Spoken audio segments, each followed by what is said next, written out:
welcome on in. As always, JR here. Um,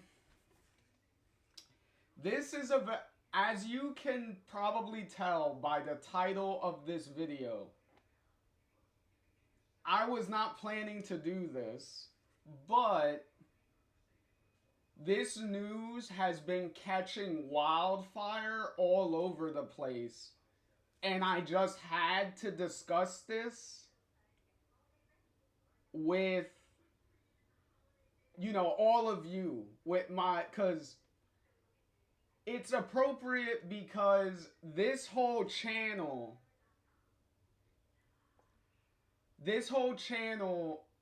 started with the Life is Strange videos. So obviously, big news like this is going to be a very big news. Also, before I get into it any further, let me say hello to let's get into let me say hello to everybody in the chat. Obviously, Try, Napoleon, Bo, obviously, and a very, very, very special welcome and happy birthday to the one and only lovely Miss Starry. Cause I was paying attention to chat and I did see that somebody's birthday was mentioned, so I have to so I had to save Ree's introduction for last, because it's a very special day for her. And what a special birthday present, impromptu birthday present that apparently I'm giving you by having this nice little discussion here about the new Life is Strange game that got leaked. Now, without further ado, um,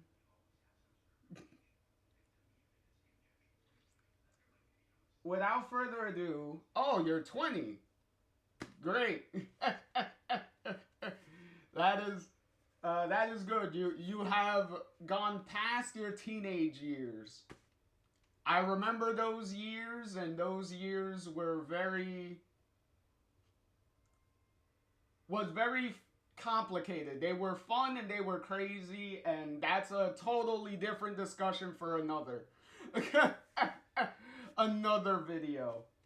But let me introduce, obviously, the return of the plushies.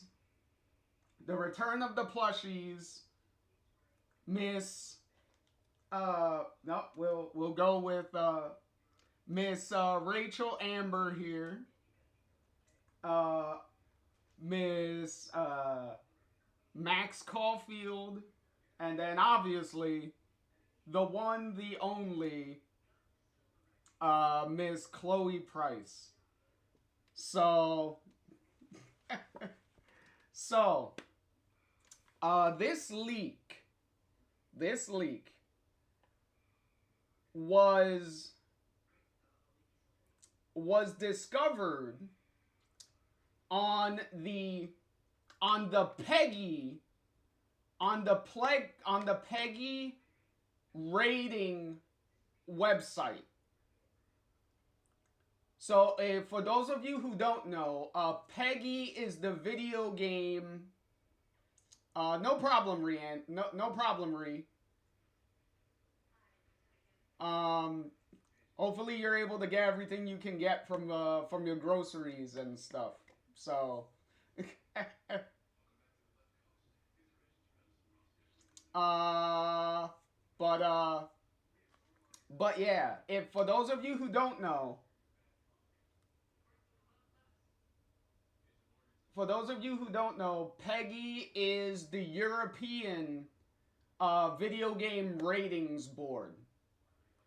Uh, for us like North American people, it's the equivalent of the ESRB, pretty much.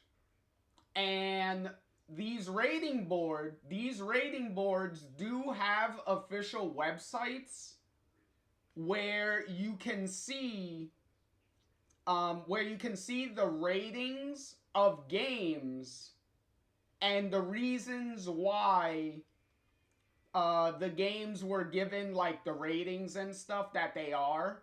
And they also include like a little synopsis of what the game is about and what the name of the game is. So so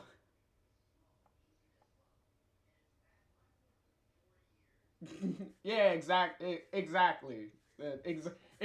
Try. I just was explaining what the ESRB, what PEGI is. So for people who don't know, but yeah. So on the PEGI rating website, somebody saw somebody saw that there was a new Life is Strange game that got rated. So somebody, either somebody um either fucked up either somebody fucked up and posted that on the website when they weren't supposed to, because it was pretty much like blink and you miss it. It was up on the website and then PEGI pulled that shit right off their website. But obviously, the old saying of the internet, once something is on the internet, it doesn't go away. So people screenshotted and screen grabbed uh the page for the game. So we have a brief synopsis of what the game's about, what the name of the game is right now, because the name of the game may change, but I don't think so, since if the game is getting rated already, then that means the game is potentially gonna be announced and released in the next coming months, most likely. Because you don't rate a game doesn't get rated unless the game is very close to being released. So somebody goofed up somewhere. Just like Try said, somebody goofed, or this is the greatest hoax of the year. Yeah, exactly. People are pretty debated on whether this is real or not, but the fact that this was posted on the actual PEGI rating website kind of gives it a little bit more like credibility that this may potentially be real. Also, the fact that PEGI immediately like scrubbed it from their website not long after kind of also makes it pretty convincing that this may have been actually real. Plus, we do know from prior information that Deck Nine, because the game is still being made by Deck Nine, are contractually obligated to make a double exposure sequel. So they have to fulfill the contract that was set up between them and Square Enix. So we already knew that there was gonna be a Double Exposure sequel come hella high water. We already knew that. Hey, Happy, how's it going? Um, so and even though, and you may be thinking, okay, Deck Nine has been having consistent layoffs and stuff since since the game since double exposure, whether you like double exposure or you hated double exposure or you were in the middle with double exposure, right? Whether you liked it or not, the game did not perform well financially at all. And you could go look at Square Enix's financial reports from last year, and they blatantly state that double exposure didn't sell well at all. So so obviously that's going to be one of the reasons that, you know, Deck 9 is going to get layoffs and all of that. But they were obviously still making a sequel to Double Exposure. Potentially they were making this game at the same exact time that they were making Double Exposure. So we've also have reports that Deck 9 has been letting people go periodically once their work on the new Life is Strange game was done. They have been letting people go like one after another as soon as their work is done. And we just had recently somebody from Deck 9 already got let go. So if all of those reports are accurate, then their work on the game is already done. So what we're going to do, because I don't want to bury the lead. So what I'm going to do is I am going to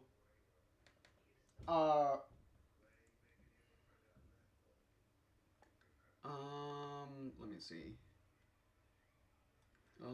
Okay, this is kind of hard to see. Okay, that's a lot better. Okay. All right. All right. So what I'm going to do is I'm going to prevent any spoilers too quickly. Happy Boy said that they are wearing a beanie and glasses today too. So me and Happy are matching. That's funny. So what I'm gonna do is I'm going to read out the sections of this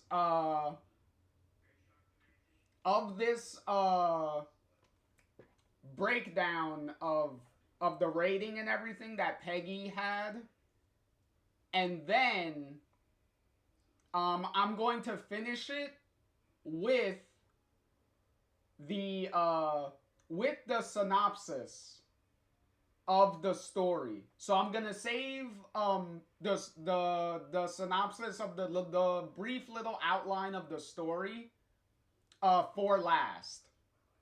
So I'm gonna build up to it. So, I'm also gonna save the name of the game also for last. Um, I will say one of the only things that is kind of iffy about the Peggy post from their website was um that the release date and platforms are, well, not entirely incorrect, but the date is completely incorrect, which isn't necessarily like a bad sign, because other games that have kind of been leaked like in a similar manner to this have had like placeholder has had placeholder like dates and stuff just put there, and then it gets like updated later, because they don't that even though they're rating the game, they don't know 100% when the game is coming out, so they kind of just have to write a date in there just because, right? So the date isn't necessarily like a big issue, but it is something to note. All right, so let's see. Um, okay, we're saving the brief outline for later. All right, so we have, here's some of the reasons that here's some of the reasons that the game is getting. First of all, it's getting a Peggy 16 rating, which is pretty much kind of, it's kind of similar to like a M rating for us. So there's that. So the reason why it's getting the rating that it is, so the section here says content specific issues. Content specific issues. So it reads, this game features depictions of the use of illegal drugs. During a party scene, the player is offered wine and is given the option to take a sip. The player character realizes that she has been spiked from the drink, and that she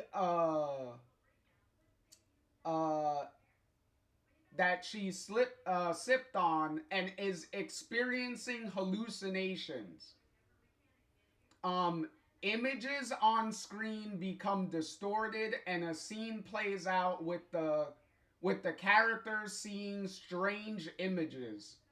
Hey, they said the thing. They said strange. A character tells the hallucinating character that she is tripping balls. I kind of have a feeling who is saying that to who, but we'll save that for the discussion part once I read all of this out. It is then explained that she is high on mushrooms. There are also depictions of strong, realistic violence. In the opening scene, the game recaps previous games from the series, which includes a scene where a girl is shot in the torso before she is then seen lying on the ground with blood seeping through her shirt. Much of the violence in the game is implied. A building is set on fire, and people are heard inside screaming for help. This game also contains the use of strong language, including including fuck. Minor bad language is also present, including asshole, piss, and shit. I didn't know piss is such a bad word, but okay. Apparently, piss is a bad word for the Peggy rating, apparently. Um.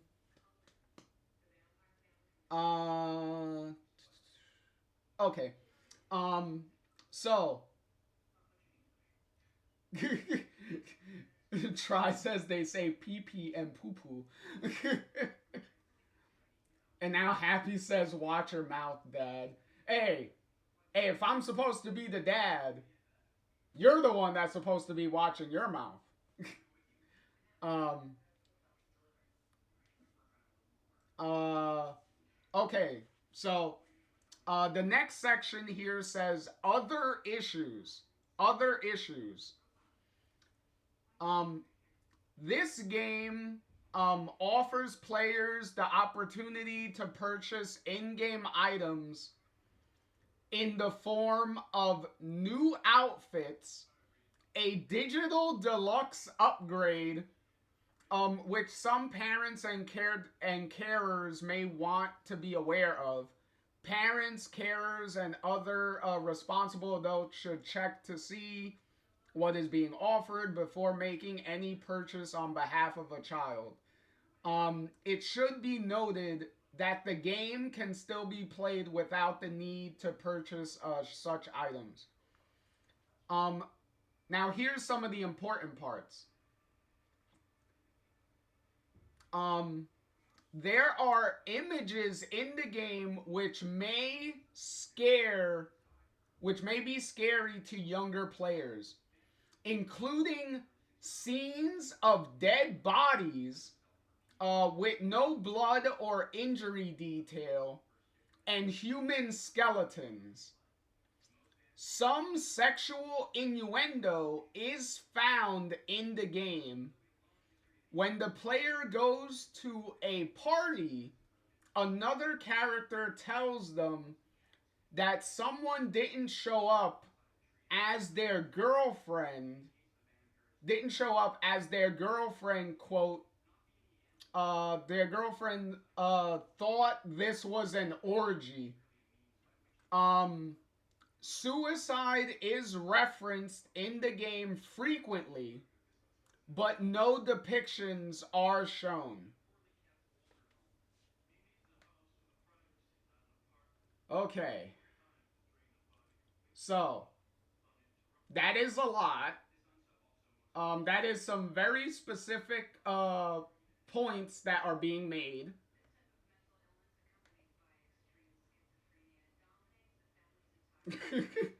No, Happy, this is...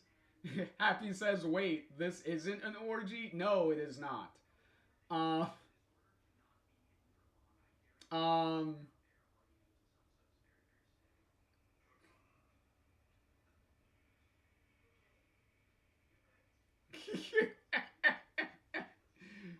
Try says, give us Max and Chloe in their canoe scouts.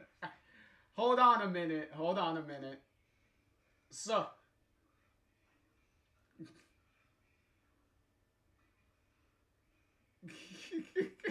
Happy says, since this isn't an orgy, he says dang, and then he starts put shoes back on. That's funny. Okay. Now, here's the big one. Now I'm going to tell you what the name of the game is and what the synopsis, the basic plot of the game is going to be. Is presumably supposed to be. Granted, if all of this stuff checks out and is actually real.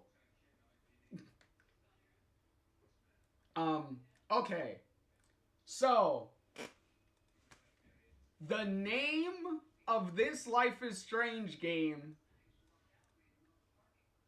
The name of this Life is Strange game is apparently going to be called Life is Strange Reunion.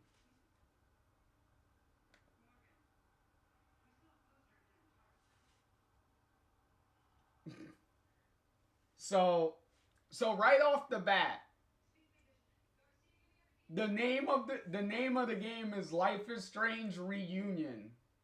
I wonder who are they specifically mentioning that is reuniting? Who that might be? Maybe this little synopsis here is going to say it. Okay, so let me zoom in a little bit more. Okay, here we go. Okay, so here is brief outline of the game. Brief outline of the game. Here we go.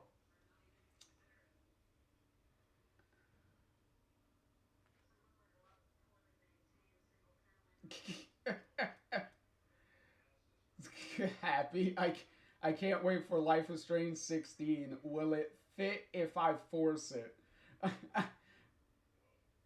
I've heard amazing things. Oh my god. All right. All right, let's get a little serious here. So here's the brief outline. Brief outline of the game. Here we go. Chloe Price was Max Caulfield's partner in time. Losing her is Max's greatest regret. Now, Chloe has come to Caledon University, haunted by nightmares and impossible memories. Chloe needs Max's help, but Max is already in crisis. In 3 days, a deadly inferno will destroy the campus. And that is it. That's the that is the outline. The outline that is written here.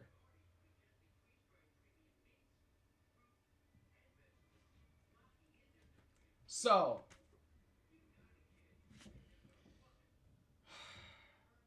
okay.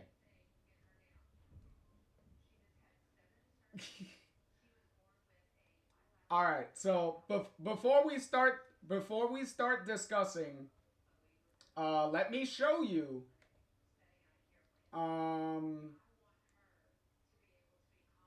Where is it? Boom, boom, boom. There you go.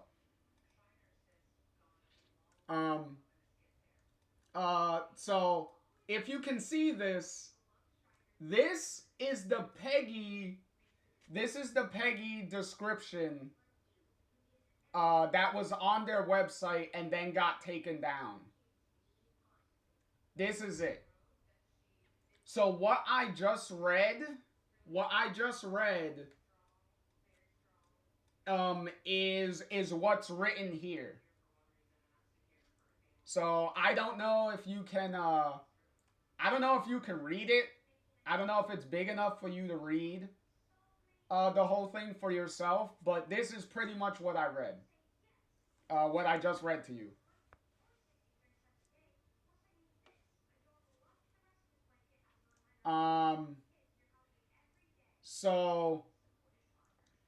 So okay. First off, cause Try already mentioned it in the chat right now. Try said that based on the outline that they have written here,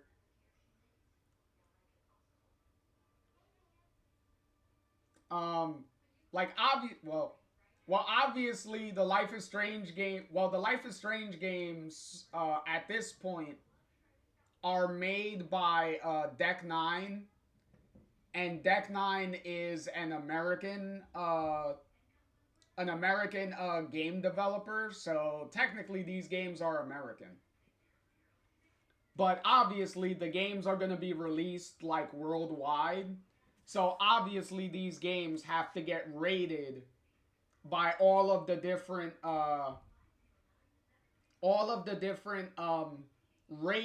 video game rating boards. So they all have to get rated. And it just so happens that the Peggy one is the one that got leaked out. Because, like I said, somebody apparently posted this on their website, and it doesn't seem like they were supposed to. Because they got, because the post got immediately taken down. So if you try to go on the Peggy website, you will not find this now because they pulled it. But yeah, so like I said, Try just mentioned it. With the description that we're given here,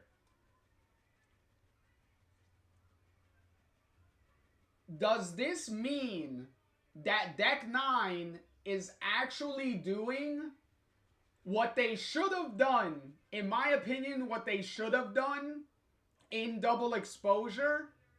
And that was commit to one of the fucking endings of the original fucking Life is Strange. Commit to one. Instead of doing an half-assed, like, oh, we're gonna try to come up with a game and a story that pleases both sides of the fan base that picked each of the different endings. And how well did that work out for you? Not very fucking well.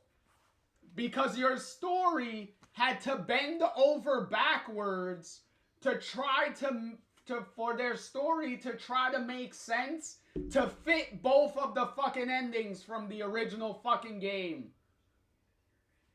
Instead of doing what the fucking comic books did, and that is commit to a fucking ending. Because every other Life is Strange property picks a fucking ending and goes from there. The novels do it, the comics do it, and the fucking video game should have fucking did it too.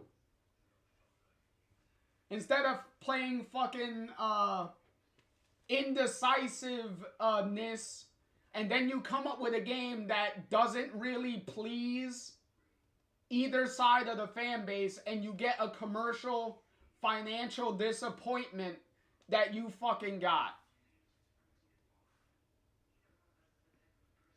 Thank God Hannah Tell came back to voice fucking Max in that game.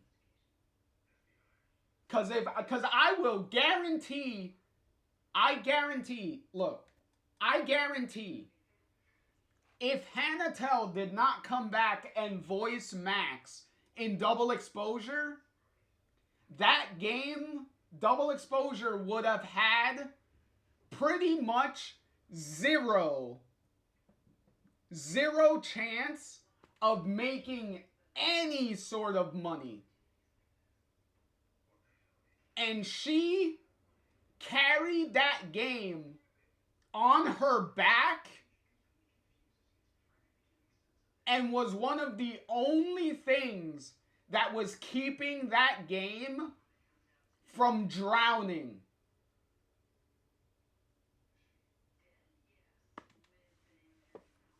At least that's how I feel. But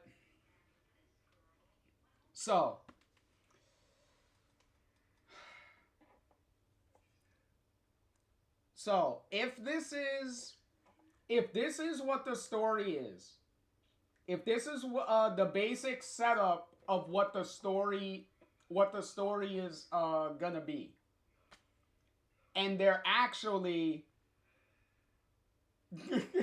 Triune says, "Hey, Amanda is right here. She can hear you." Hey, no shade really thrown at Amanda specifically. I'm not saying that there was no bright spots in double exposure.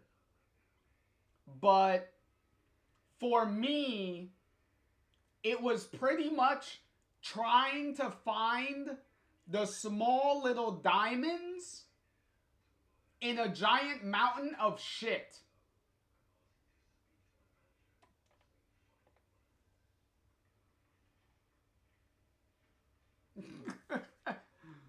Oh, Try says, if they make me choose between Chloe and Amanda, I'm gonna have a full-blown panic attack mid-game.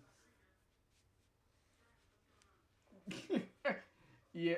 Well, yeah, I know that for you because you really liked Amanda in double exposure.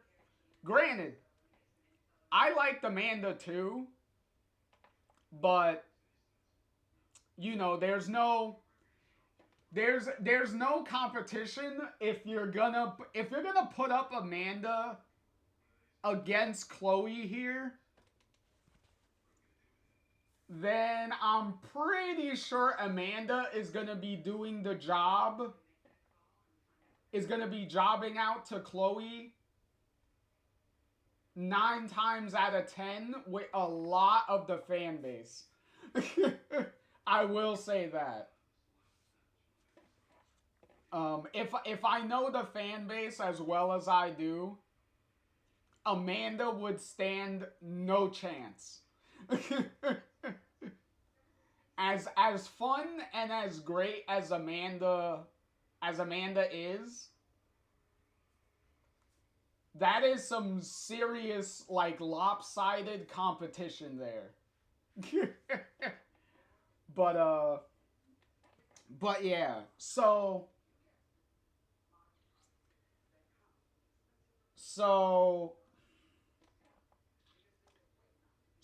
if they're gonna commit to the Bay before Bay's ending, if they're gonna commit to this, thank you for actually committing to an ending. Instead of having a whole game that is sitting on a fence, that is just sitting there on a fence, thank you for hopping off that fence and finally picking a side of the fence to fucking stand on. Thank you. Because now, since you're off that fence, you can finally tell a consistent, hopefully worthwhile story. Which is one of the biggest problems with double exposure, is the amount of inconsistency that was written all over that game. So hopefully now, since you have, if you've decided that this is going to be your definitive, like, starting point now, thank you. Now you can actually have a more solid foundation to build your story off of. Thank you.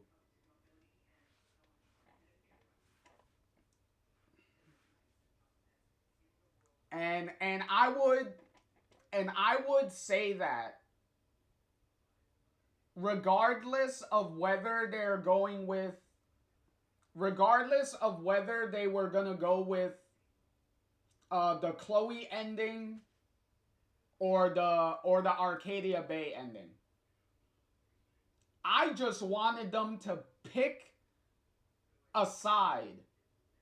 To pick a side and actually commit to a decision. That's all I wanted. And now it seems like they actually finally picked a side and are committing to an actual decision.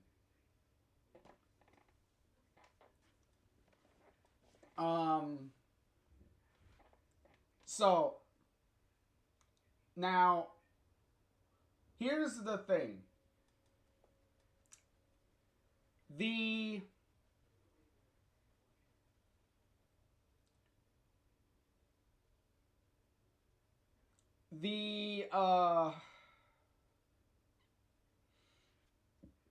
Excuse me. Chloe coming back because she's suffering from nightmares and memories that are impossible for her to have. Now, this is just me spitballing here. I don't know if any of you have any different like views or what you might think. Try says maybe Chloe gets powers finally. From the description, it doesn't seem like it. It doesn't seem like that's where they're going.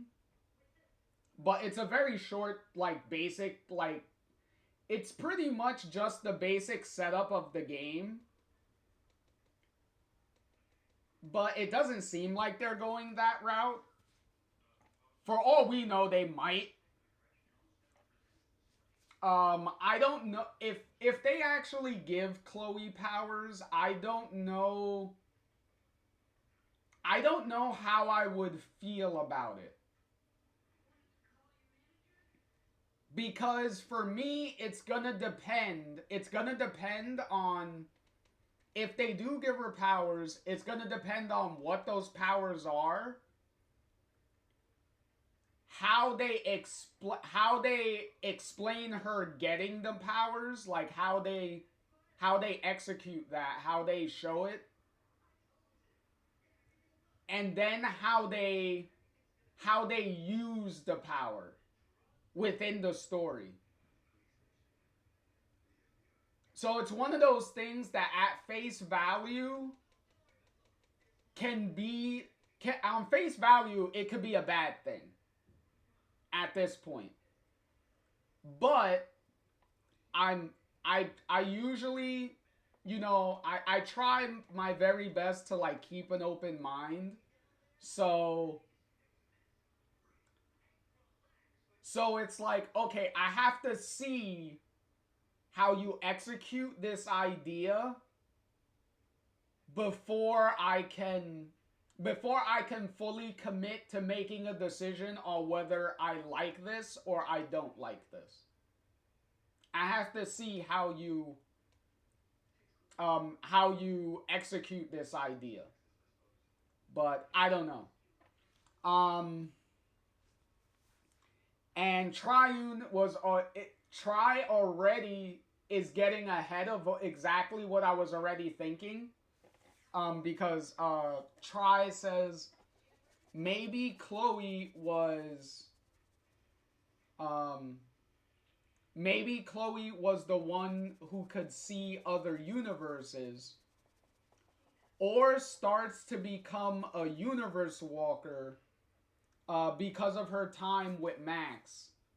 Either way, I'm just excited for a new game. Try also said earlier as a funny little joke that maybe Chloe and Max doing the nasty is what made Max's powers change. I don't know. Well, here's the thing about Max's universe hopping powers that she had in Double Exposure. At the end of Double Exposure, if you've all played Double Exposure already, spoilers, obviously spoilers all over the place for this discussion. The timelines, the two timelines that Max is able to jump between, get merged together by the end of the game.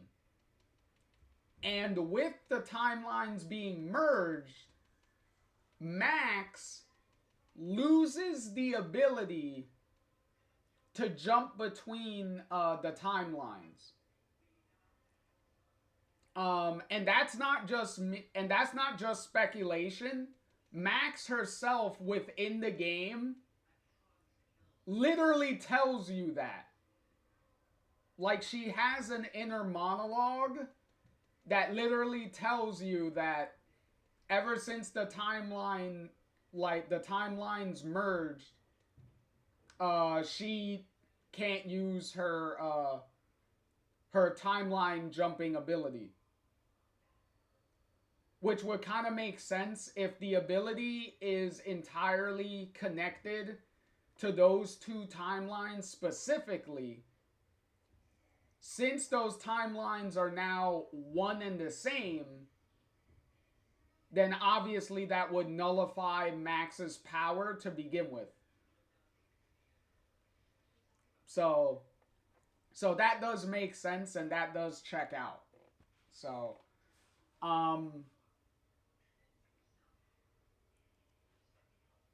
but we also do know in Double Exposure that she still has her time rewinding powers. Like, those powers are still there. So we do know she still has that, though. So what is... So the memories, back to the memories that Chloe is having. Impossible memories is what's said in the description, is what's written. Now, this is just me spitballing, but if we're going to be shown these memories that Chloe is experiencing, there is one particular memory that they can show that would be a very, very cheeky Easter egg. Well, not so much, well, technically, yes, an Easter egg. If they go this route. And it's not outside the realm of possibility, because in the credits of Double Exposure, these people did get a special credit in the game. And I thought, I thought rightfully so, because the game does recycle a lot of plot points from this.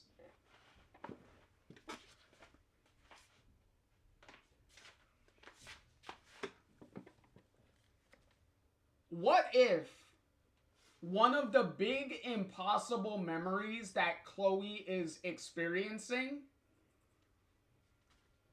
is this? If one of the impossible memories that Chloe is having is that she's remembering the comic timeline, I am probably gonna lose my shit.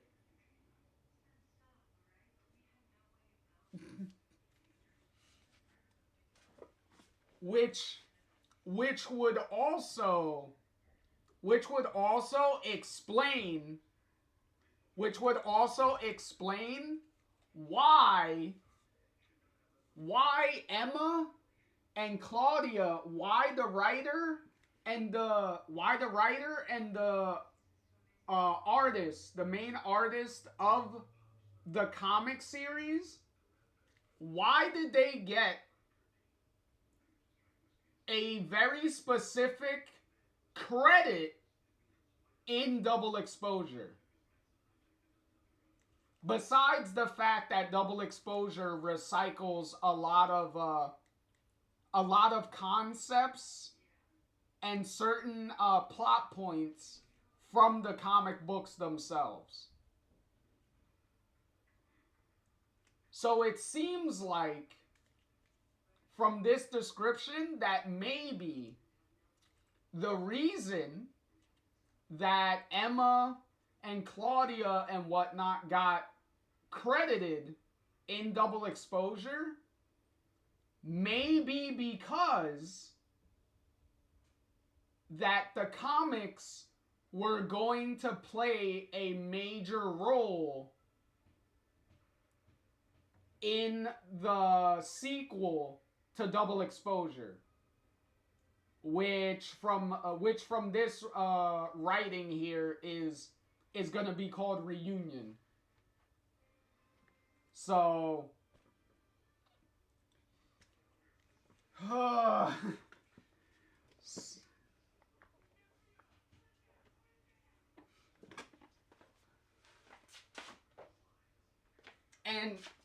and yes, try. You mentioned it right. You mentioned it there. Try says that that Double Exposure always felt like the first half of a two-part story that they want closure.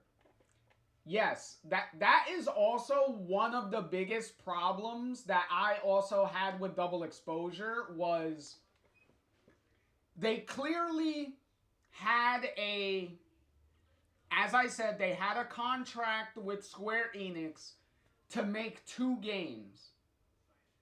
To make the first game and a sequel to that first game. So they clearly, Double Exposure was kind of meant to be like the setup of like a bigger story, which is very clear because there's a lot of like dangling like plot threads that don't get resolved by the end of Double Exposure, and they're just left hanging there. Like obviously the whole Safi situation, the Diamond situation. If you went with the Chloe ending, then everything surrounding Chloe is a giant, like unresolved, like plot point that's just sitting there. So,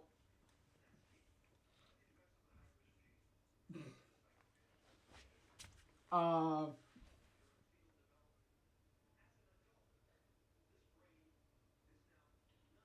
um, Try also said, it also explains the absence of Chloe. She can't make a comeback if she was there the whole time.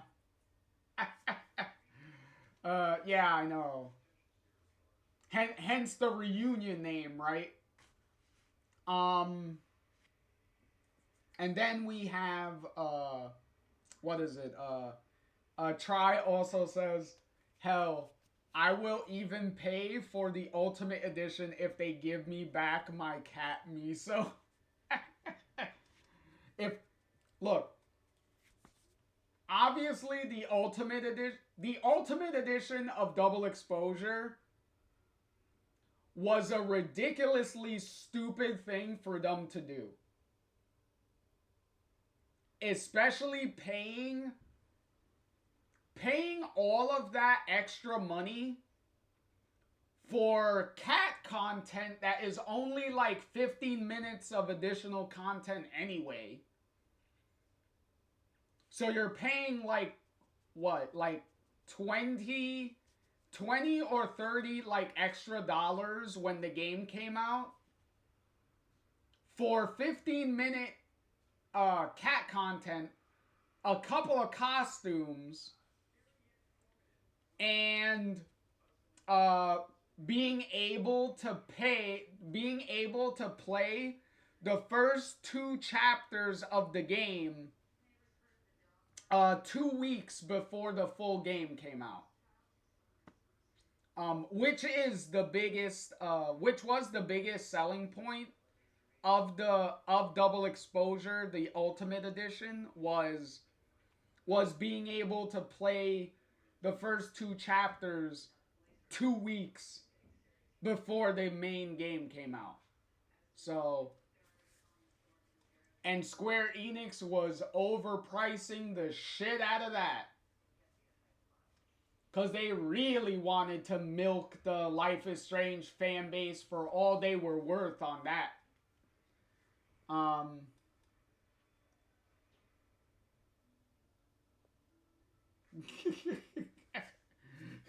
Try says, let me cover Miso's ears before you say such blasphemy.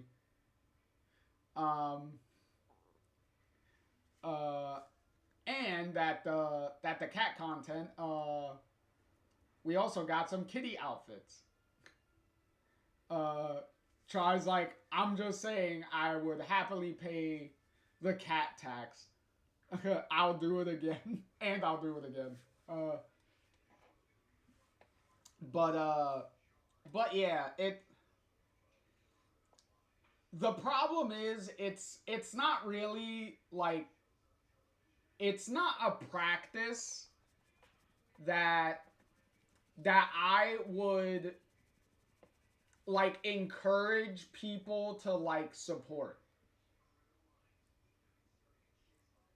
And clearly also that type of strategy that Square Enix tried was probably also one of the things that probably led to some financial disappointment for the game.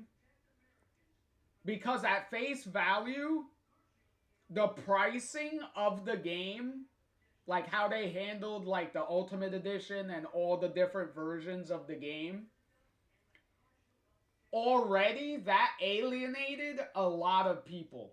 Like even within the fan base, they were already like, I don't want to support this type of like pricing strategies and all this stuff. So I do know that there were people that were entirely checked out by the money grubbing antics that Square Enix was pulling with Double Exposure. So I can only speak for myself that I did, because I've said this before when I streamed Double Exposure. I said this before.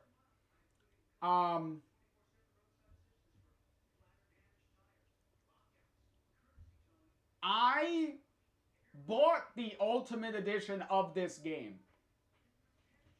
Mainly, not necessarily because of the like additional like bonuses with the cat content, the outfits and all that stuff.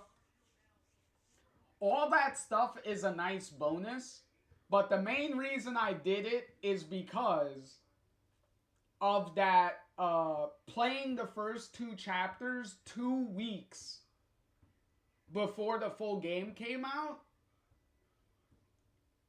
Because I knew that as soon as the Ultimate Edition people were able to play the first 2 chapters, spoilers were going to be fucking everywhere.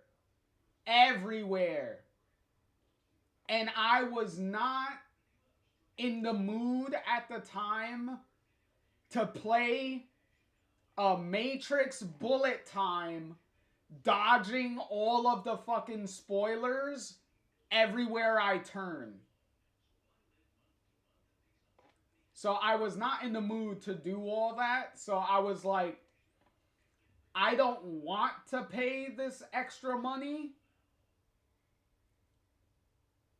But I was like, fuck it, I'll bite the bullet on it. And I'll just do it. Which I'm glad that I did it because I got to at least like experience the first 2 chapters, rip off the Chloe Band-Aid, right out the gate, and get all of my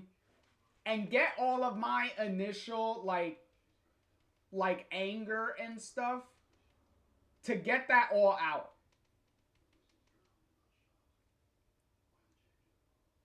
So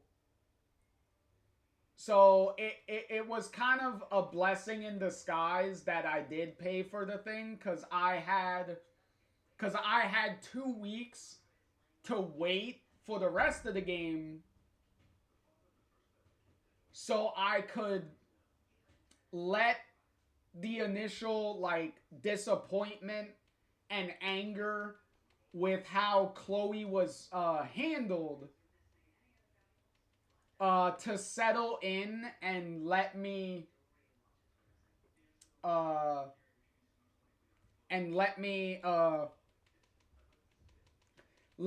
breathe and take a breath and calm down, and then let me focus on the story of the game that they were attempting to make. So at least there's that.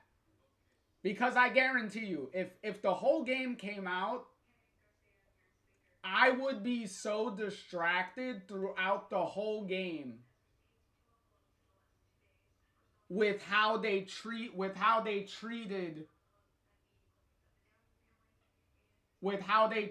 Chloe. Like, I would be blind to like a majority of the things that are happening in the game if I played it all the way through in one shot. So I'm glad that I at least had that 2-week buffer, so that way I can refocus on what the story is that they're trying to tell me.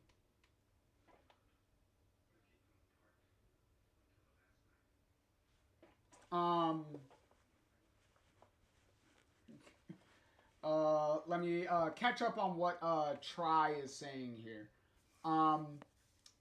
Try said games cost more than $60 to make and have for some time. At least if I'm paying $80, I should get more game. Nintendo is charging $80 and you don't get shit.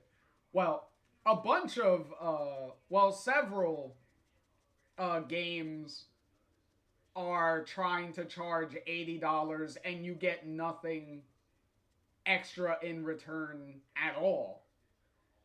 So it's not just Nintendo. There's other publishers that are trying to do the exact same thing.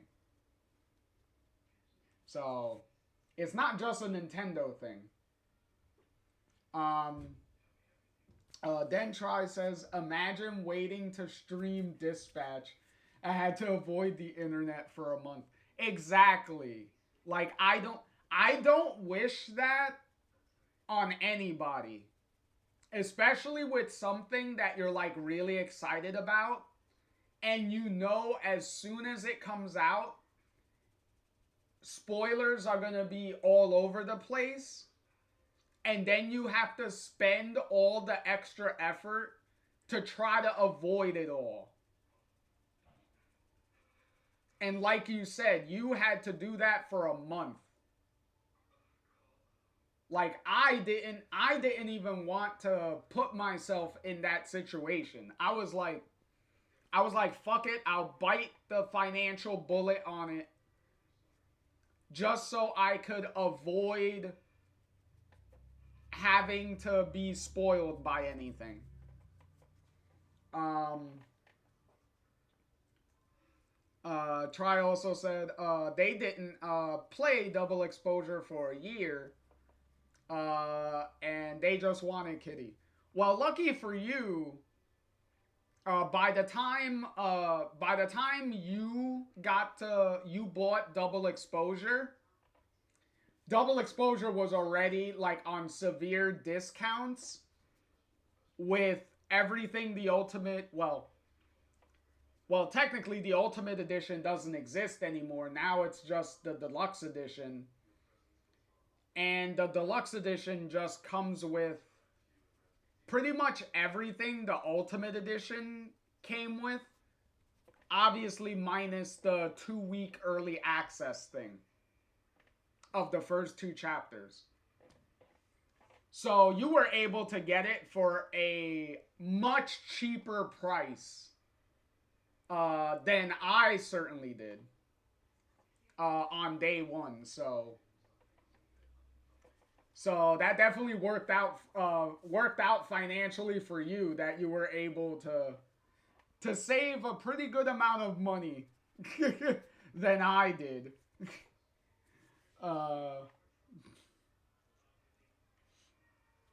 Try also said in relation to my Chloe comments, the grieving process affects us all differently.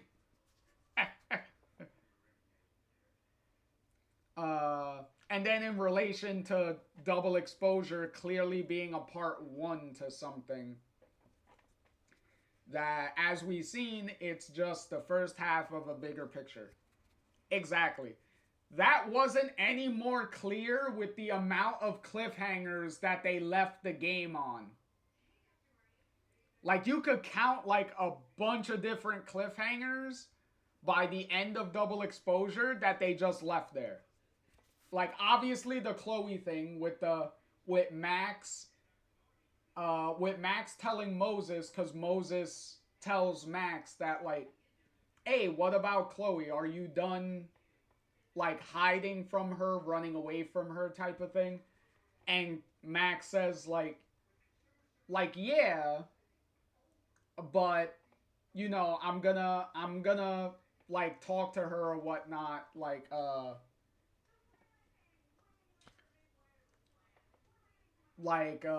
little later, pretty much. And then obviously the Safi thing, like when Safi leaves Caladon, and then and before she comes back to recruit Diamond, what was Safi doing within that time? Also, another cliffhanging question is, how much time has passed, like between the end of the speech that Max gives and then the post-credit scene with Safi recruiting Diamond? How much time passed between that? Like, that is obviously not clear. And obviously Diamond having powers, what her powers are specifically is obviously another cliffhanger, because that's left up in the air as what she even can do. So yeah, there are so many cliffhangers that like double exposure just like sat there with, that it was like obviously this is a part one of a two-part like situation. How well the second part goes, I don't know. Hopefully, I severely hope that Reunion, which this game is apparently currently being called Reunion, needs to it needs to it needs to stick the landing. Like, it needs to pay off. Like, it pretty much needs to pay off in every category. It needs to pay off with the fans, and it needs to literally pay off financially. Like, it literally needs to do like both of those things. And it's not really a matter of doing one or the other. It's a matter of, at this point, you need to do both. Because you have put yourself in this situation that you need to desperately dig yourself out of this hole that you dug for yourself. You dug yourself into this hole. You need to get yourself the fuck out of the hole. And this game is it. This game is it. Because like I've said before,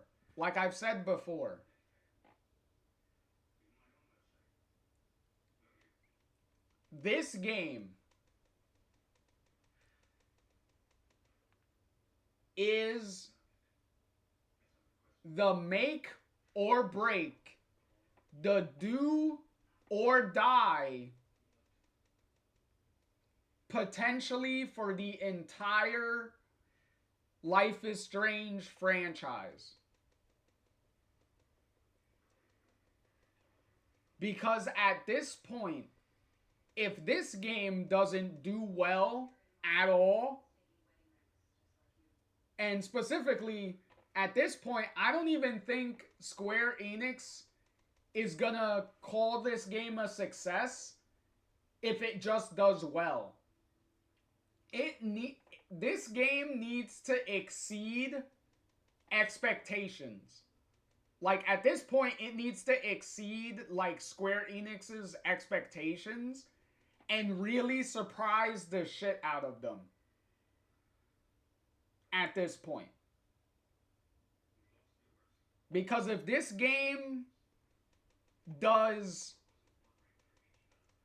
anywhere similar to what Double Exposure did, or does worse than Double Exposure did, then most likely what Square Enix is gonna do is in the best case scenario,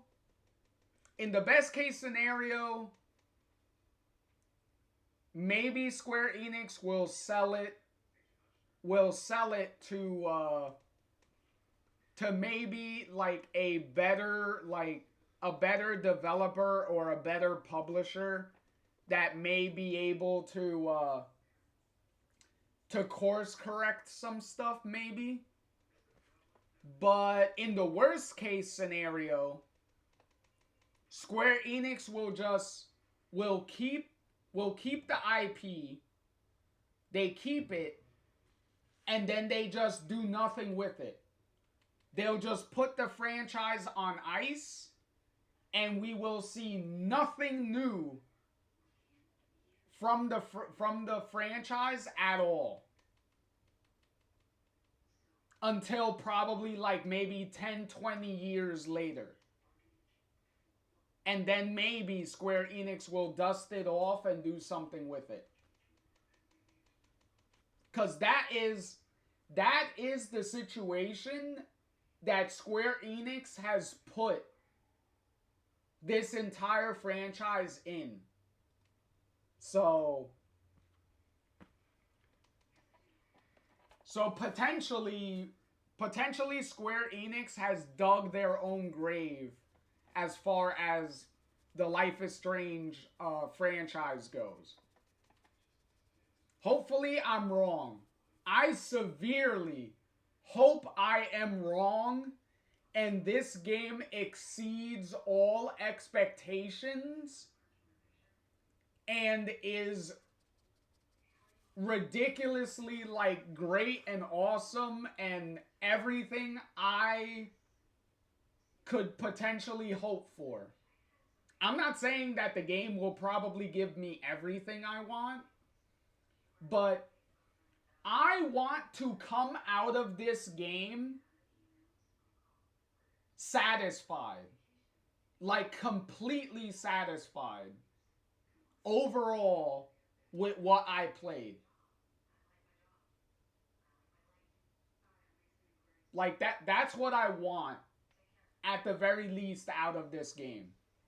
And I severely hope I really hope I get that. And I hope a lot of the Life is Strange fans also get that. Um let me catch up on what Try let's see what Try's saying here. Um Try says just have Max lift Thor's hammer and say Avengers Assemble and and it'll do gangbusters. I don't know about that because the whole like Avengers like scenario that Double Exposure potentially set up with the whole like gathering of a group of like superpowered people together is one of the things that a majority of the fan base was not happy with at all. So I don't know necessarily if that's going to be a good idea to follow up on. But then again, like I said earlier, it's all about the execution and how they like write and pull that off if they're gonna try to do that. So we'll see if they do it. Try also says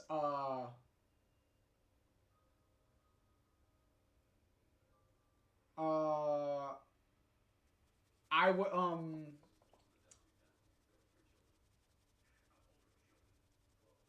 like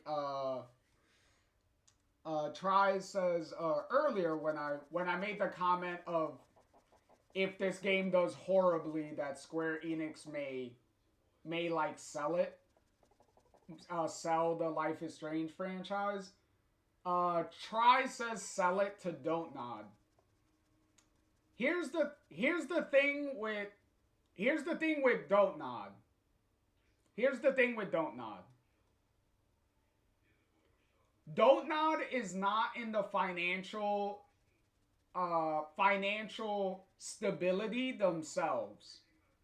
Like Don't Nod themselves also has been experiencing like layoffs and stuff like that too. So Don't Nod will not be able to afford any price tag that Square Enix could potentially put on the Life is Strange IP. So that is completely out of the question. Don't Nod can't even support themselves at this point. So how are they going to be able to afford buying the Life is Strange IP?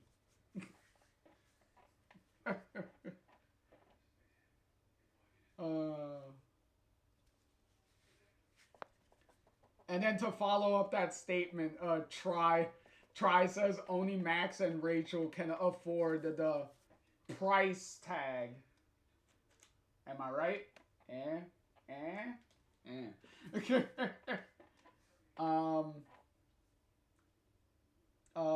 Try also says, I say we hold out hope and show our support. Don't set expectations high. Just go in looking to be entertained, and I'm sure it will be just fine. Here's the thing.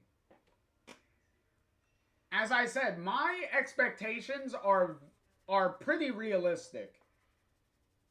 Is just, as I said, I want to feel like satisfied with what they give me out of the game. So I think that is a pretty reasonable like expectation to have. Is like, I want to walk up to the game. I want to walk out of the game, out of finishing the game. I want to finish it with a big smile on my face and be happy. I don't want to walk out of the game. I don't want to walk out of the game being very angry and confused by what I played. Because that was literally my experience with double exposure was literally that. Was by the end of the game, I was angry and confused at what the fuck did I just play. So I would like to not feel that way with this game. And I think that is a pretty like reasonable expectation. So how they achieve that is obviously up to them, because whatever they do in the game, hopefully, that's a good thing for me, I hope. Thank you, Try. Thank you. Try says my feelings are fair and valid. Yeah, I don't think my like expectations are extremely high. I tend to always temper like my expectations when it comes to like games that I'm like extremely excited about. Like I tend not to like overhype the game really. I just take, if they put out like trailers and all that stuff, I pretty much take the trailers with what they show me, and then I'm like, okay, that looks like cool or interesting or whatnot. I can't wait to see like how that plays out within the game itself and like things like that. So I don't really super hype myself up for anything. Mainly because I'm pretty sure we have all experienced this before.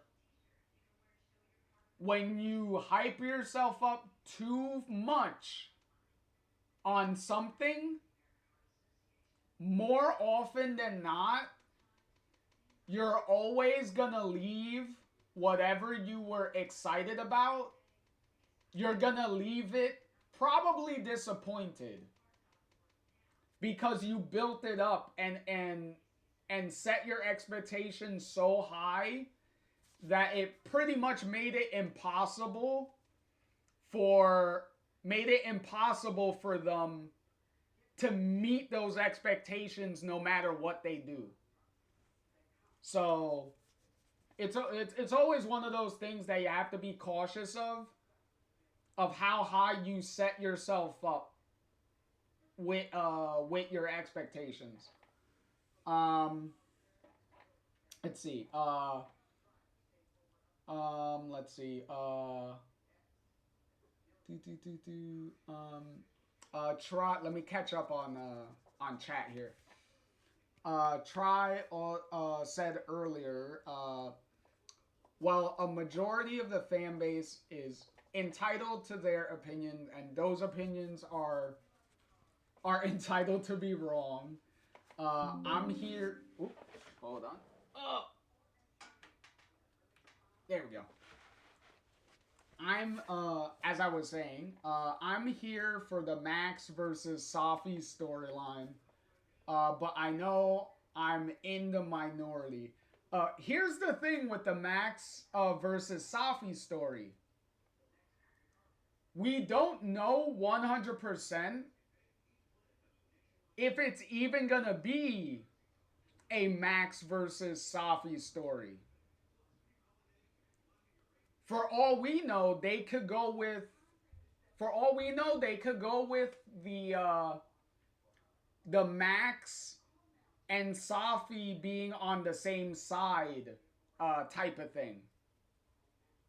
For all we know, because even in the ending, where you choose to side with Safi, even Max says that yeah, I sided with Safi, but the main reason I did it is because I want to, you know, try to pretty much, I'm paraphrasing obviously, but the sentiment that Max tells Moses is, I haven't given up on Safi, on pulling Safi back from the edge, pretty much. So Max's intention is yeah, I'm siding with Safi, but my reasoning for being with Safi is so that way I'm with her to try to guide her from going so far down the wrong path, which is pretty much the sentiment that she's giving to Moses when Moses calls her out on siding with Safi at the end of the game. So they could go with that. So we don't know even if Safi is going to be necessarily an actual villain, or is she gonna be like a ally, maybe a anti-hero type of thing.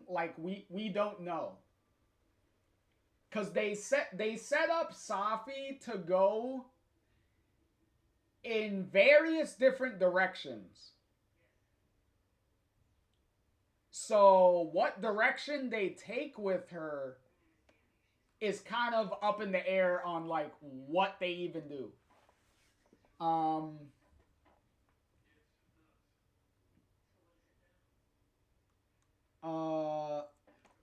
Let me see. Try says that I know their feelings on double exposure. That they had a very pleasant experience and enjoyed the game, but I'm also not as deeply attached as a lot of fans. Because I already lived through 40 years of Star Wars toxic fandom, and it's what made me not care about Star Wars.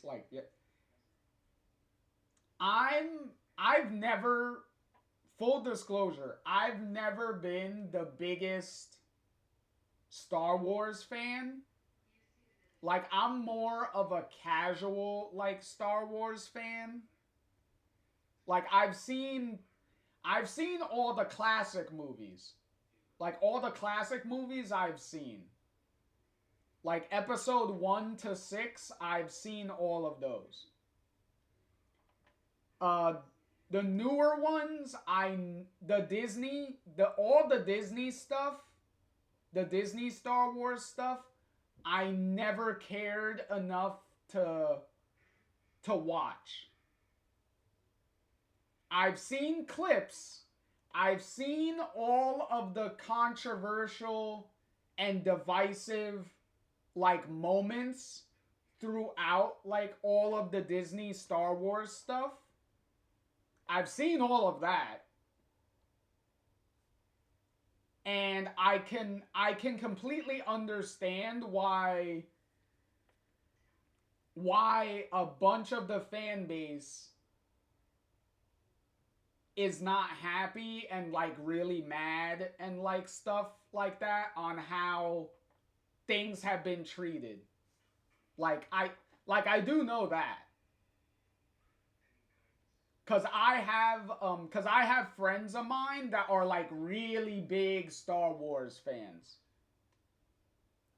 Except the main difference between them as Star Wars fans and other people that claim that they're Star Wars fans and stuff like that is they have like rational like argue well not arguments but they have rational like reasons and have rational discussions about why they don't like this and this that Star Wars has been doing, right? Because there's a lot of people that say that they're fans and they just make arguments and stuff for argument's sake and they don't really detail why they don't like that this happened or this happened or this happened.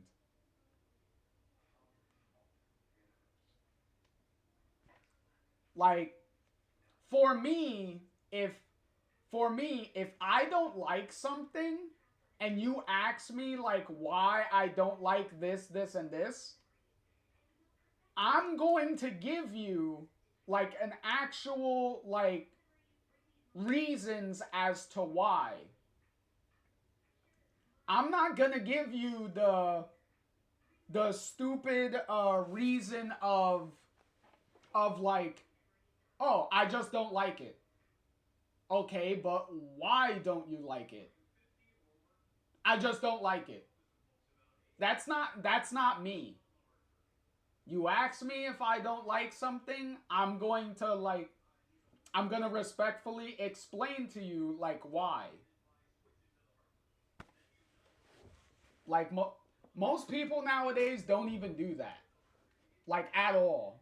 They'll just blankly just be like, "Oh, I don't like this," or "I hate this," and stuff like that, and it's like, "Okay, but why?" And then they can't even explain like why. Like can't even explain anything as to why. And it's like, "Okay, whatever." Um uh and to that point, try said that they didn't mean me. Um, that they were just saying that they've seen a lot of people online toe a line, and that reeks of the Star Wars toxicity. Yes, uh I know. I didn't say that you were saying that I was like like toxic or whatnot and things like that. Like even though I don't even though I don't like that I wasn't the biggest fan of Double Exposure, I'm not I'm not here making like 50,000 like posts, 50,000 videos or something like just beating like Double Exposure into the ground like repeatedly. Like I'm like like, okay, I didn't like the game, but why would I need to make that my identity? Like, that's the thing. Like some people make like hating something or not liking something, and they turn whatever that is into their identity, and it's like, that's just exhausting. Why even do that? Um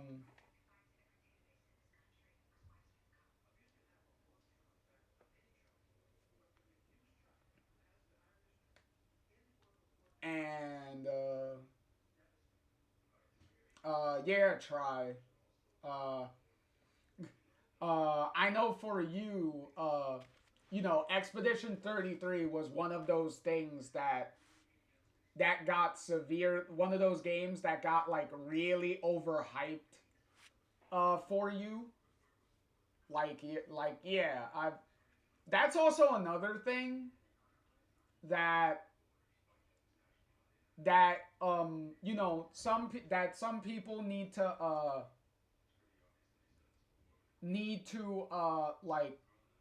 learn to do with their expectations, and that is to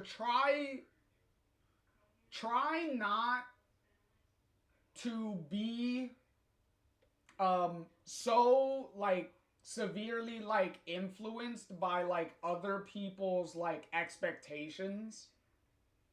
Like if other people are like setting up like a game, in this case like setting up a game to be like the greatest thing in the world, the greatest thing like since the invention of the modern toilet or something, right? Like like try not to like buy into that like so much, because yet again, it's one of those things where it's like, if you overhype it for yourself, you're probably setting yourself up more likely to be disappointed. Even if the game is like good, then because you set up your like expectations too high, then you're probably gonna feel that the game is like bad or worse than it really is, like type of thing. So that is definitely one of those things that like a lot of people do set themselves up with that. Like they get very like influenced by like the expectations of like what other people feel about a certain thing, and they kind of let that influence like their expectations, and then that just like perpetuates like the cycle and things like that. Like it perpetuates the cycle. So yeah, it's one of those things that's kind of you kind of learn from experience about like not falling into that trap type of thing, because I've fallen into that trap like several times over my life, from various things, like a movie that was expected to be like the greatest thing ever, a game that was gonna be the greatest thing ever, a book, a comic book, a TV show or something like that, right? So I've fallen into that trap too. I'm not saying that I'm immune to that type of thing. Like most likely everybody has experienced that at the very least like once in their life with something. So it's one of those things, like I said, you have to be cautious of, and you have to, adjust your expectations and stuff accordingly on how you handle your own expectations. Like, uh, um, Try also says here that uh, they just want Max and Safi to be playing chess in a glass prison at the end of the next game. Yeah, exactly like you said. Give me Charles and Eric in Life is Strange reunion. That's funny. That's funny. uh,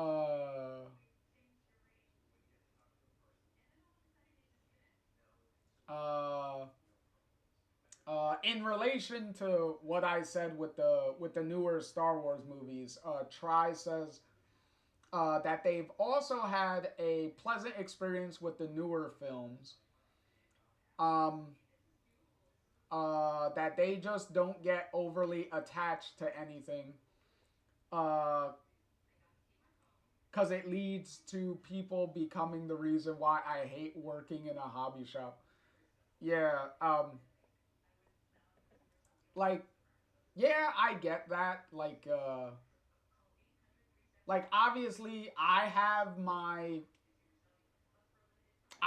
my attachment to Life is Strange, like how much I like love the franchise and stuff, like overall and things like that. Like obviously,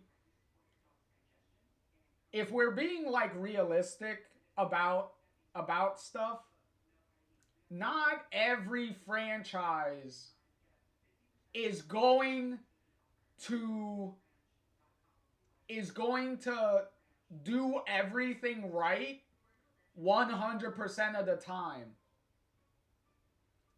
Every franchise is going to make mistakes and is going to have like a couple of different like stinkers or whatnot that like the fans are not gonna like. Every franchise is gonna have that.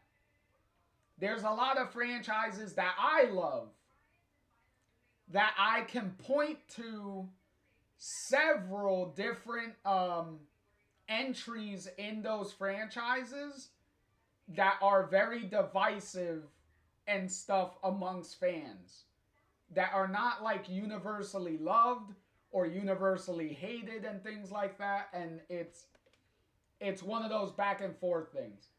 I can go through several franchises that I love and point to a bunch of different entries where it's like this one where this this one is a divisive one. This one's a divisive one. This one. I could point to several.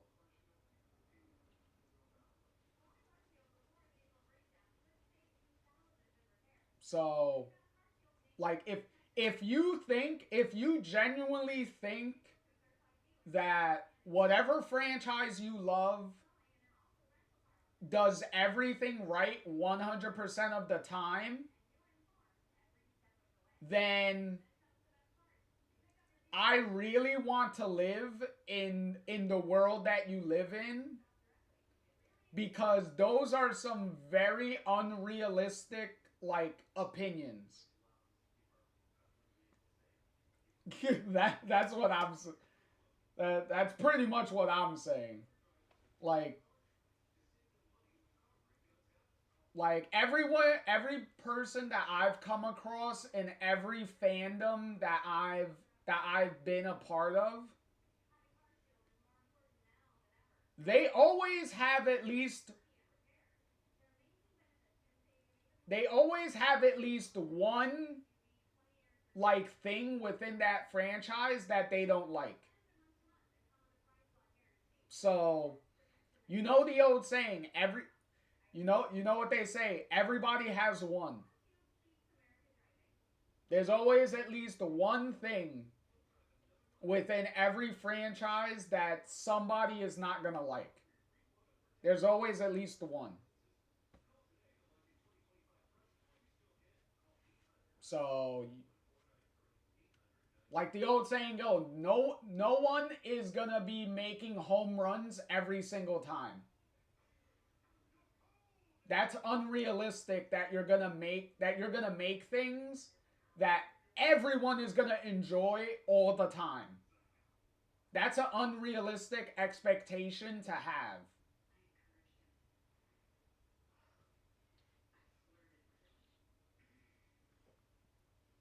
Um, let me see. Try kind of wrote a bunch of stuff here. Okay, let me see. Let me catch up here. Um, uh, Try says in relation to earlier that for sure I usually don't follow hype or trends, but I fell victim to it when, as far as Expedition 33 goes, when it just swept every award show and hold on, eh, uh, dang it, eh, I'm trying to find my place again, cause chat moved, um, every award show, and you couldn't walk 5 feet without someone talking about Expedition. And I enjoyed it, just not to the level that it was hyped to. As far as far as Expedition 33 went for me, is for me I was lucky because I was already looking forward to the game uh, before it came out. So I was already like seen enough and was already convinced enough that like okay, I'm probably going to enjoy this when it comes out. I'm going to get it. So I was already playing the game day 1. So there was literally like I was already at ground level of like no expectations, no big expectations, no overhyping, no like nothing. Cuz the expectations for Expedition 33 before it came out were literally pretty like tame and non-existent. Like a bunch of the conversation around Expedition 33 before the game came out was pretty much the game wasn't going to sell because turn-based RPGs don't sell in the modern age. Which is also something that Square Enix believed in. And they certainly have a bunch of egg on their face now with how well Expedition 33 has sold and all that stuff. So clearly Expedition proved Square Enix wrong that like no, turn-based RPGs can actually sell if you can make them good. If you can make a good game, then it's probably going to sell. especially if you budget the game in a reasonable fashion, then it's probably going to sell even better. You'll be able to make more money if you budget the game better. And I say that because Square Enix notoriously is one of those developers that has a reputation for spending a fuck ton of money on a lot of games that they make and not making a very good return on their investment because they overspent on the budget way too much, and realistically they were not going to sell enough copies to compensate for the bloated budget that you spent. And that is a Square Enix problem that Square Enix has been dealing with like for a while. Square Enix isn't the only one. I'm just saying Square Enix in this conversation because Square Enix is the main IP holder for Life is Strange, so that's why I'm using them specifically as an example. But there's plenty of other developers that their budgets for their games are way overblown and they don't need to be that high from a realistic standpoint. But yeah.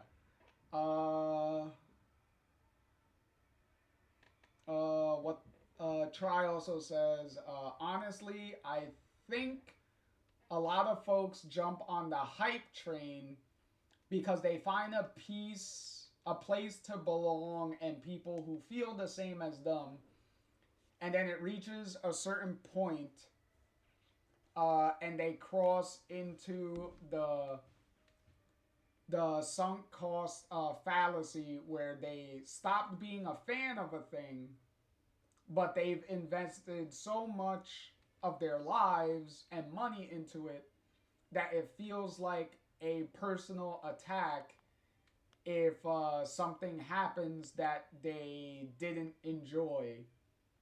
And that's exactly what happened. Yeah, that is definitely what happened to Star Wars. It's what I see happening online with Life is Strange fans. Yes. Not necessarily with the franchise as a whole, from what I've seen. It's mainly when Double Exposure itself gets brought up in conversation. So it's one of those things that if you don't mention it, then generally everyone is still pretty much fine. But yeah, it's one of those things that if it does get like, if it's not managed well enough, it can get out of control. Which like you said, Star Wars has been in that mode. Has been in that mode for a while. Like at this point, I think like Star Wars itself is probably at the point of pretty much like no return when it comes to like how far gone like things have gotten as far as that fan base is concerned. But yet again, like I said, I'm casual, so I'm not in the ocean of Star Wars like other people are. That's just from an outside perspective of from what I've seen. Try also says, I fear that you fear that it will happen with Expedition 33 fans as well. Well, it's the risk you will run with any big like fan base. Like any big fan base like always runs that risk. Like when a franchise gets so big, like it's always a thing like that happens. Like always.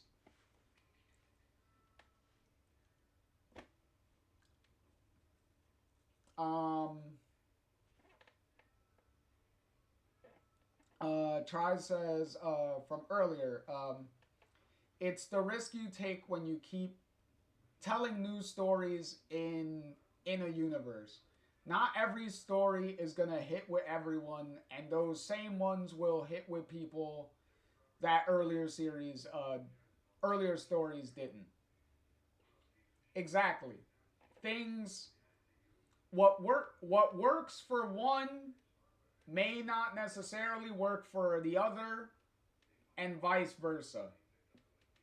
That's pretty much always what happens. Uh says I'm a big world building fan, and I always enjoy when new things exist in a world I enjoy. Uh, and then Try follows up. Well, except Laura Bailey and Matthew Mercer, everything they do will always be a home run in my eyes. That's funny. Uh, but uh, but yeah, it's definitely one of those things. Um, but yeah, uh, it, oh, hey Charlie, Charlie, Charlie's coming in like right at the tail end when we're about to wrap things up here. I'll wait for the ads to finish, cause we're currently in ads right now. So I'll wait to I'll wait for ads to be done.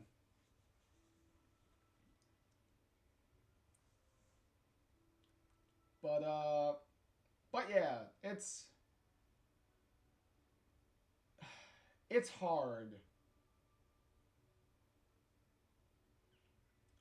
Oh, you got the oh Charlie has no ads. Okay, great.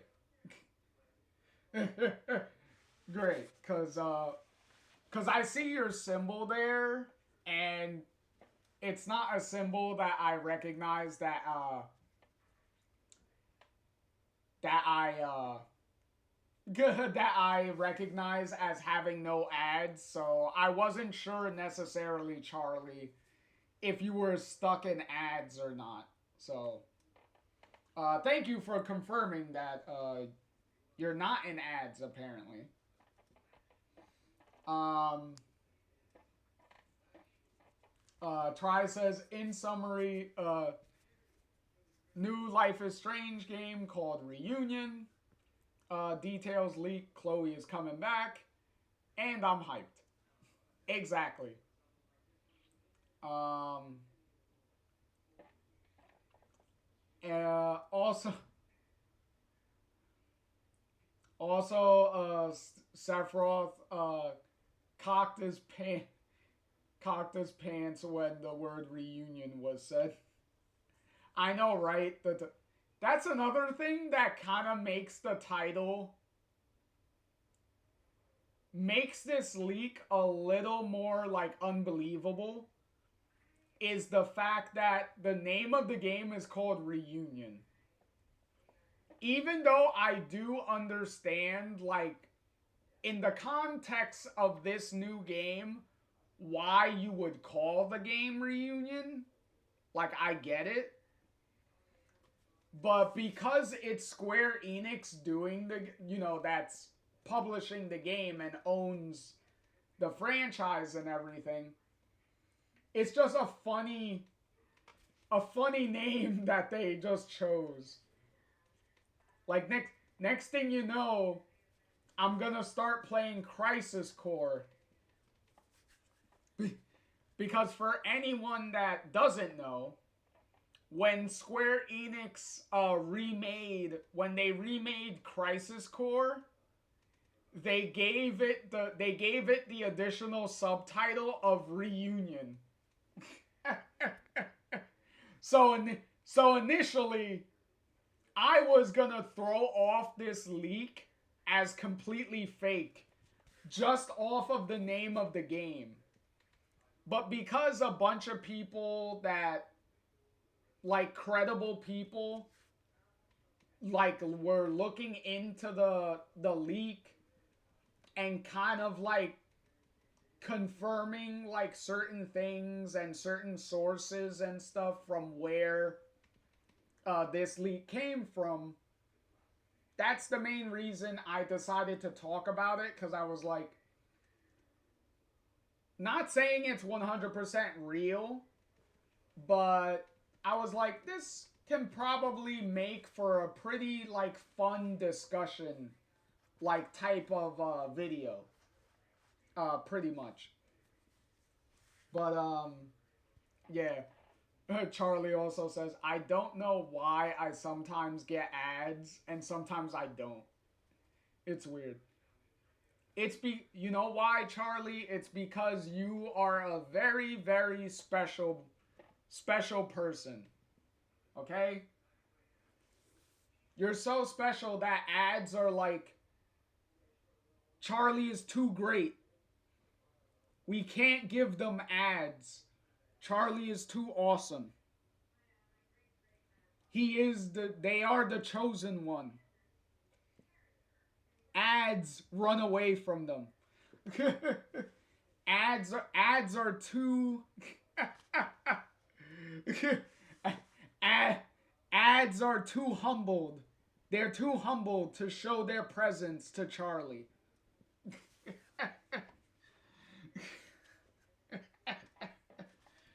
uh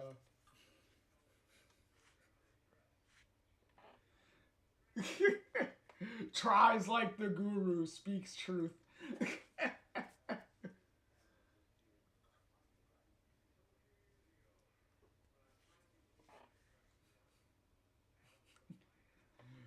Try also said earlier that all the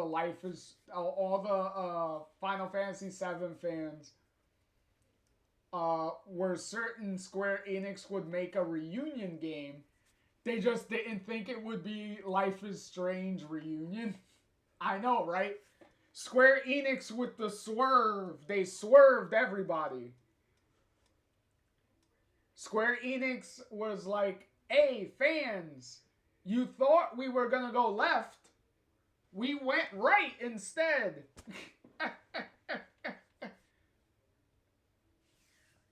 But yeah. Charlie also says that we're being too sweet. Charlie, listen.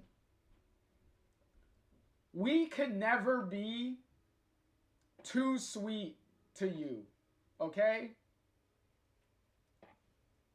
Because Charlie, you are already too sweet to everybody.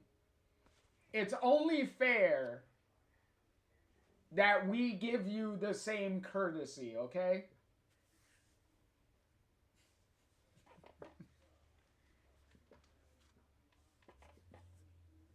Oh, excuse me. But yes, on that note, yet again, I'll show it.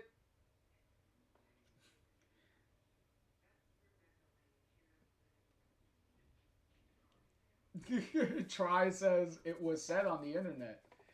You can't lie online. That's illegal.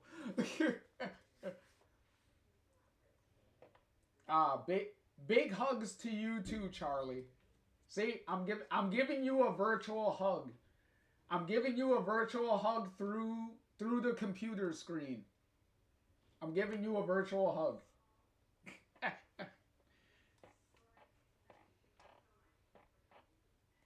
uh uh um Yet again, here's the leak. Here's the screenshot of it, the screen grab from the Peggy website, which it was on, and obviously, as I said, You can't find it on the Peggy website anymore because they pulled that shit so quick. They pulled this off of the Peggy website quicker. They pulled this off of the Peggy website quicker than Chloe can smoke a joint. Quicker than Chloe can smoke her weed. They pulled that shit off.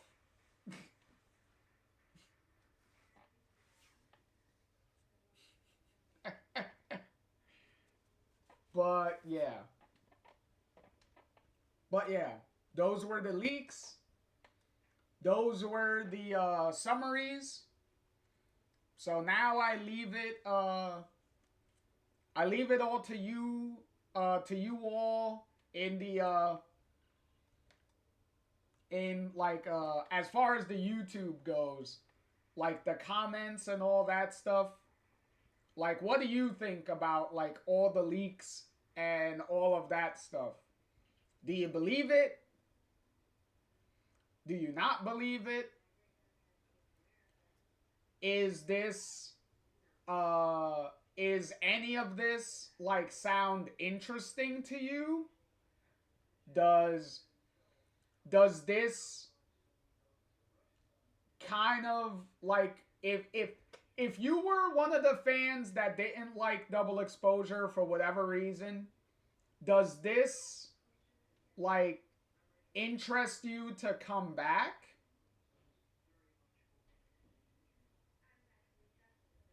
Oh. Oh. Oh, this is you're trying to see what the shirt says. This is what the shirt says. There you go.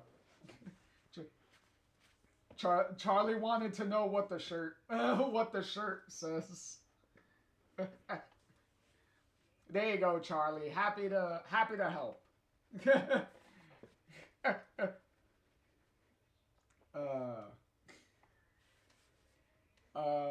But yeah, like obviously, Try said they're here for it.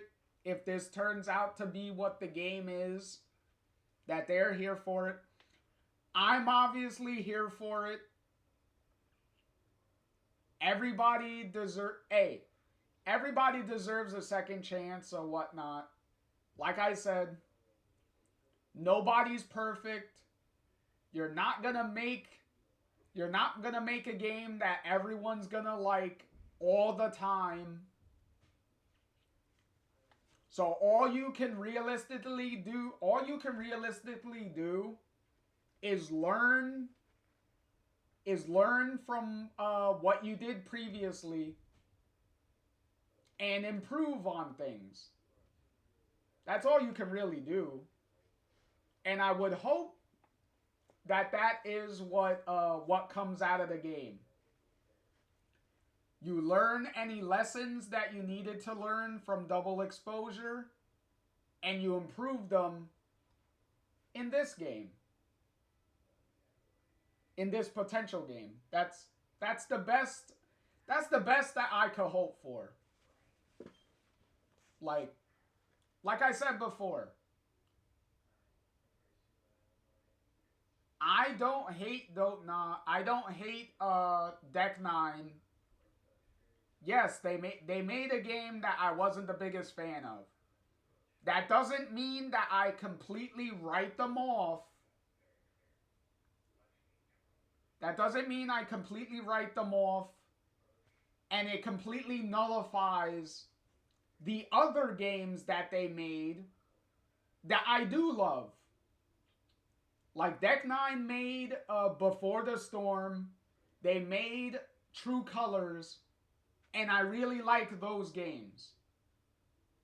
So just because I didn't like Double Exposure doesn't necessarily mean that I have to hate their other games also. Or not like their other games. Because Don't Nod was the same thing. Don't Nod was the same situation for me. I love the original Life is Strange. I'm not the biggest fan of Life is Strange 2. But does that mean that just because I didn't like what they did with Life is Strange 2, that I have to not like the original game? No. Or do I have to hate or not like any other game that comes out after that? Like, no. In Dontnod's case, even though I didn't like the Life is Strange 2, they came out with Lost Records Bloom and Rage, and I really loved that game. So you can learn from any mistakes that you made in your previous project and improve on them and redeem yourself. You can do it. Because Dontnod did it for me. So hopefully Deck 9 can do it with this game. That's the best I could hope for from them.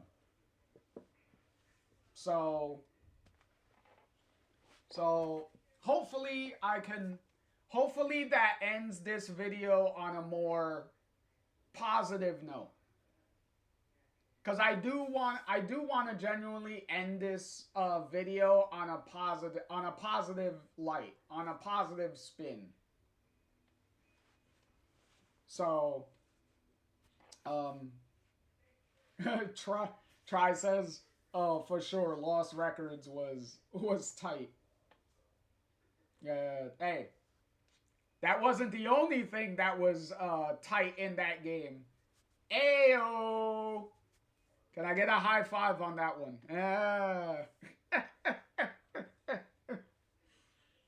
If you know what I mean by tight things in Double Exposure, I mean tight things in Lost Records.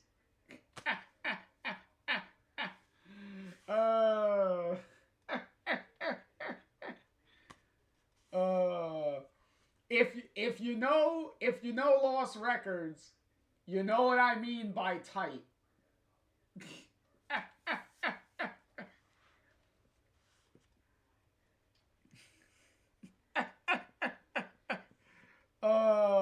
But yeah.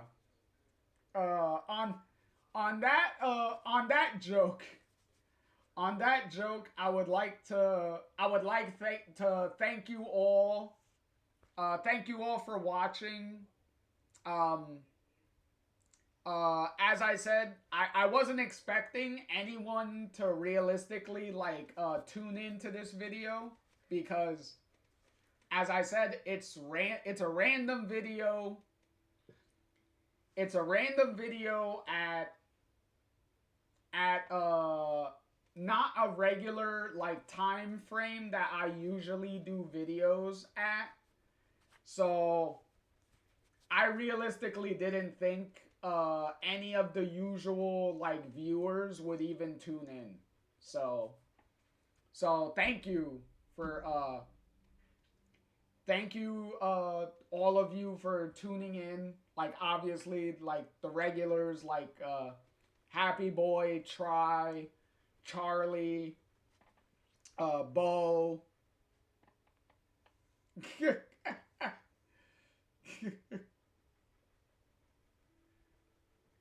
Oh, thank you. Try says, "Hey, I'm a simple dish. I see JR, I click." And also, thank you, Happy, because Happy says, "That's the family y'all have built." Thank you. I really appreciate it. To be honest, like I said, this channel started with Life is Strange. So technically, if I want to give any credit for building for building this, like Happy says, family, it has to go to Life is Strange. Life is Strange is definitely what built the foundation of this channel from the very beginning. So I'm not the one that built it. These three beautiful angels here are the ones that have built this. All I've done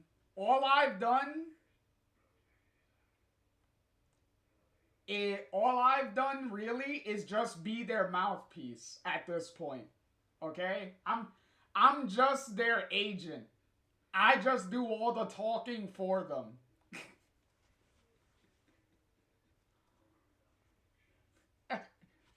Happy said life really is strange.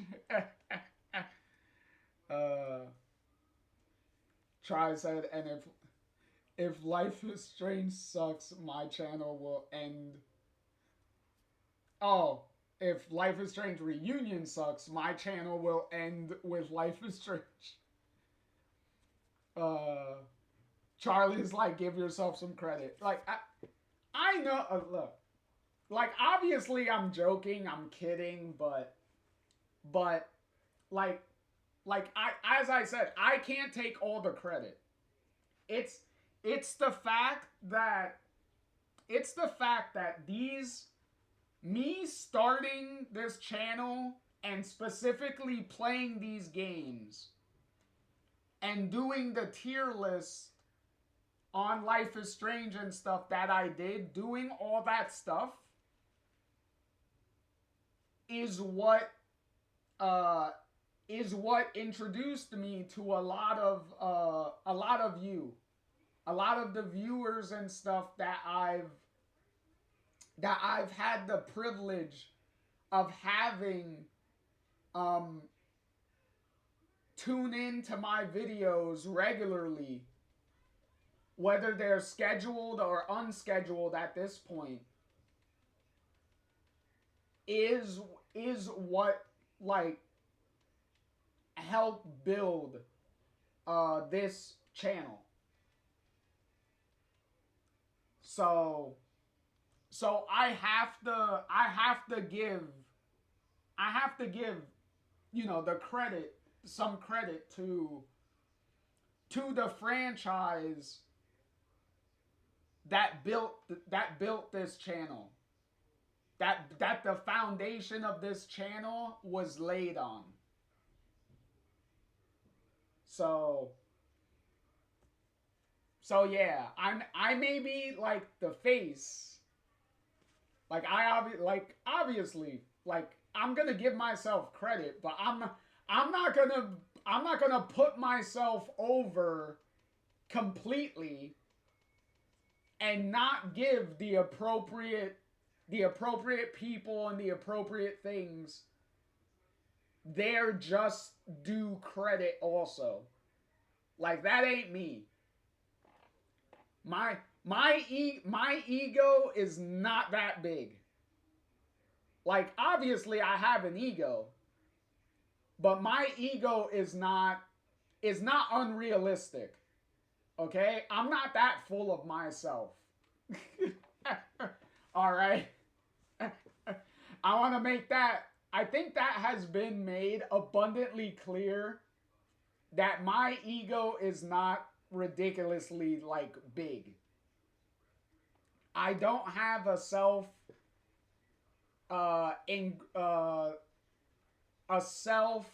like, aggrandizing, I think that's how you say it, like, opinion of myself or anything. Like, obviously I'm extremely humble, so, and I am humbly giving the just credit that the people and things deserve.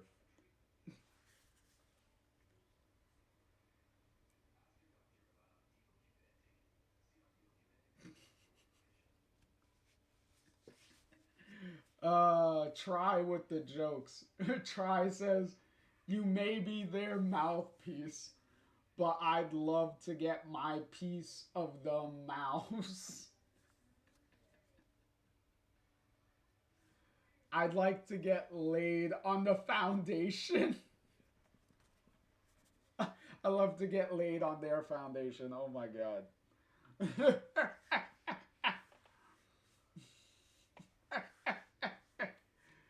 uh,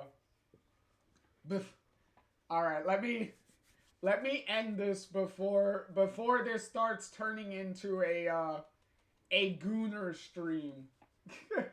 Before this starts turning into a gooning stream. let me sign off before it gets too late.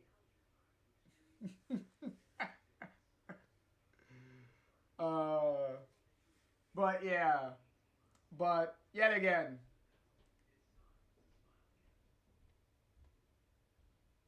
yeah, exactly. Try. Exactly. Try. We are gonna have a fun stream later tonight.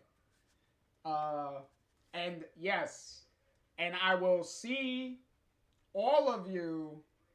I'll see all of you in the next one. Later, everybody. I hope everyone had fun with the discussion.